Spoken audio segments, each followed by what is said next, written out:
Well, the old Ford truck, it died right here in the spot in the driveway. I'll load up some branches. Not getting spark.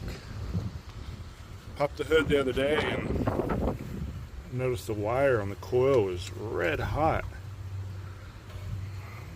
Real great design. Clip-on terminals for the ignition coil. So I thought I'm going to change that. I'm going to put a coil with some studs and some eyelets and fasten it properly. And I thought, you know, these old Fords with the electronic ignition control system they had in them, not super reliable.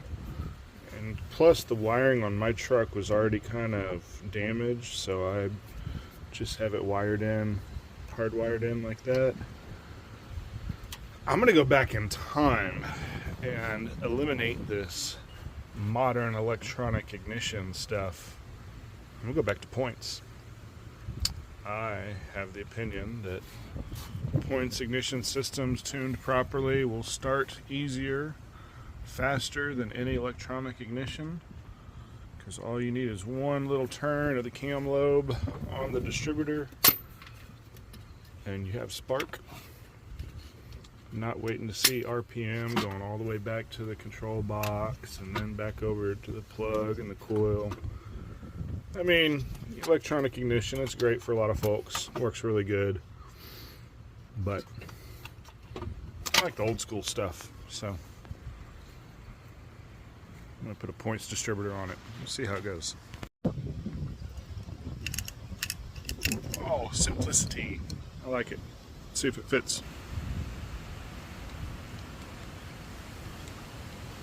I don't have my timing light here, so what I've done is simply verified where plug number 1 was, and I had put a little mark on the fuel hose where that distributor rotor was pointing. Kind of cleaned up the base down there and pulled it out. And then points distributor.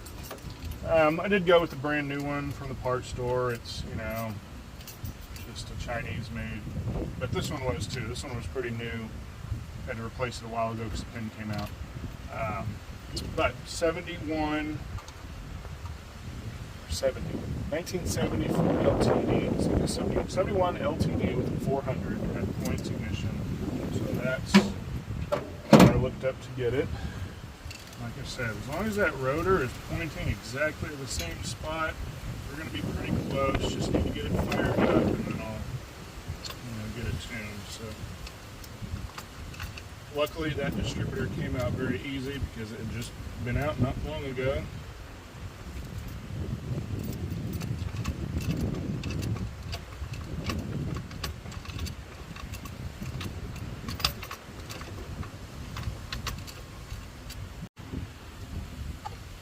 Alright, so I'm trying to diffuse that. I'm trying to get the rotor right here. It either goes before or after. It's not sunk down all the way.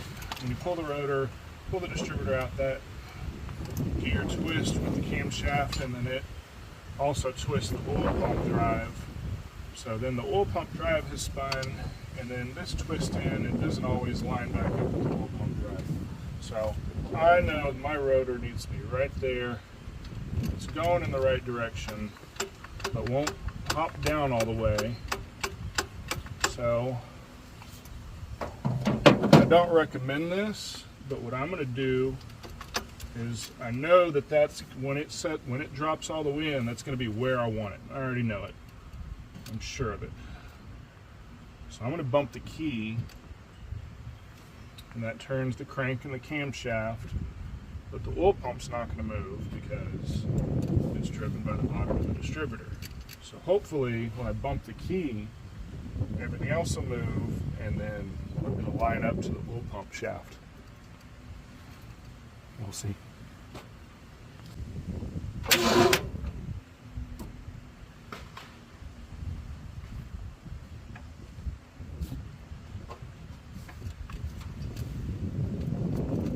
Well, it dropped in.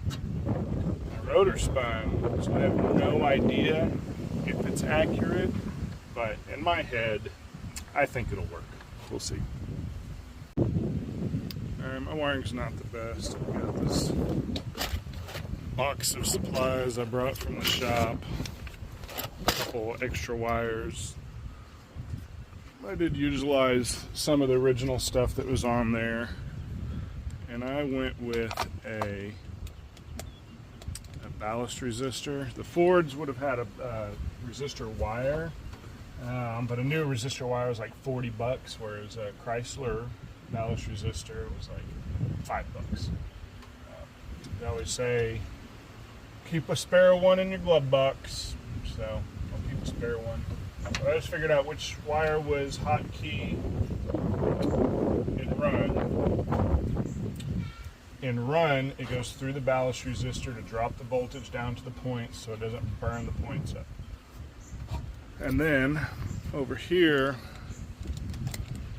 I went off the starter solenoid, that yellow wire, directly to the coil so it gets full 12 volts while cranking. So you got really hot spark while cranking, and then it cuts down to like 7 or 8 volts when it's running. So it's wired up.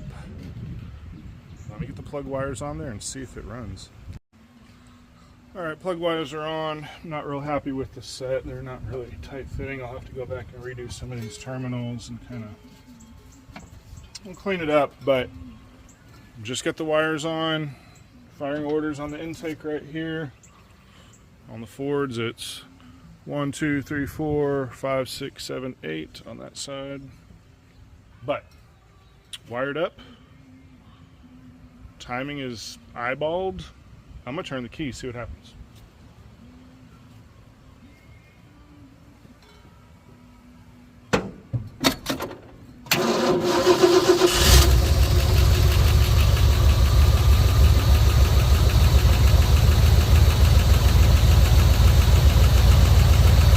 So sometimes that takes 2 or 3 takes, I'll be honest. But that was a true first fire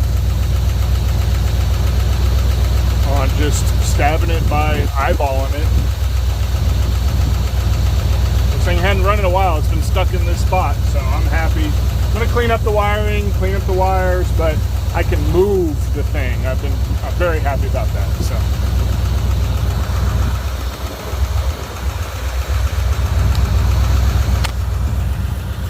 It's alive! Don't need no electronic ignition.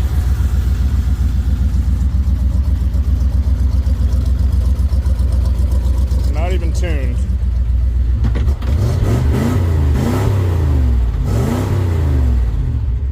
That's strangely sounds better.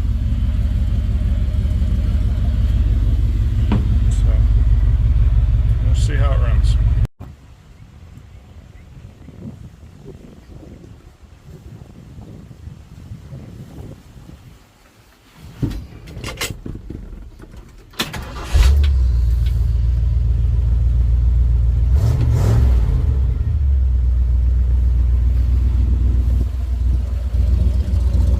Bad, 0 tuning. I will check the dwell, check the timing, clean up the wiring, plug wires, maybe do some carburetor work. It's got time for that. A little leaky, but it's alive, it's running. Yeah, that was weird, like revving it up, that throttle response is, I'm not going to say it, I mean I still need to tune it, but it sounds better than it has in the past. I don't know, we'll see. So, for now it's running and driving. Well, let me go drive it, make sure it still drives, but it runs, I'm happy with it. Points, ignition, D conversion, I don't know. I don't know. Most people go away from points and go to electronic. I'm weird. I go backwards. So, anyways, it's running. See y'all later.